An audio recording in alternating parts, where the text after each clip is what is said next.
Brixham is most famous for being the town where the fishing trawlers were invented. In the Middle Ages, it was the largest fishing port in the southwest of England. Its boats helped to establish the fishing industries of Lowestoft, Hull and Grimsby, which became the largest fishing port in the world.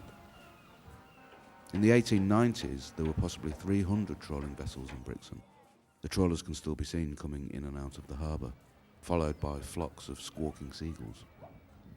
The fishing industry in Brixham can be dated back to the 15th century, and reports of high-value catches such as turbot, sole and plaice were recorded. And in the mid-18th century, when the road links were improved, Brixham's catches went to market in Exeter, Bath and London. If it wasn't for Brixham fisheries, there wouldn't have been the rise of the East Coast deep water fishing industry in Grimsby and Hull. And due to their fleet and expertise, by 1850, Brixham had the reputation of being one of the largest fisheries in England, landing only high quality and high value fish. The success of Brixham's fishing industry was challenged in the beginning of the 20th century, when the traditional sailing fleet couldn't compete with the new steam travellers of the East Coast ports. Dominant history of fishing in Brixham began to decline. It was the Second World War that led to the revitalisation of fishing in Brixham.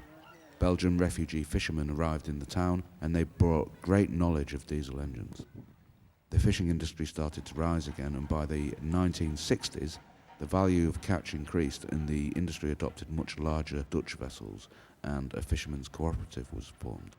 Now, 70 registered fishing vessels operate from the harbour.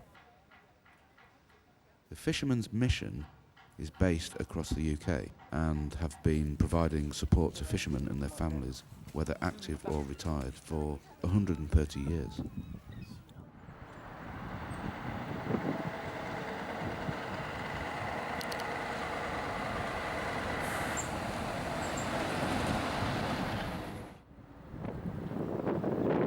So this is Grimsby Docks. This was the fish market. That blue door is just there. Used to be the cafe. I used to do my bacon butty. I used to have it on a slate. Pay it at the end of the month when you got paid. So all the fish used to be delivered off the trawlers to the other side of here, and all the fish would be lumped onto here. And then I would take it off in a barrow. 3 crates by 3, and sometimes 4. And all this here was all fish factories. We'd take them straight off here, wheel them down into one of these buildings down here. But now, not a lot going on, which is a bit of a shame. What you've got up in the distance there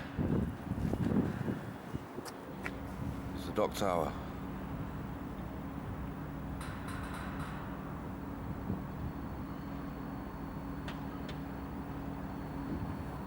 There it is, in all its glory.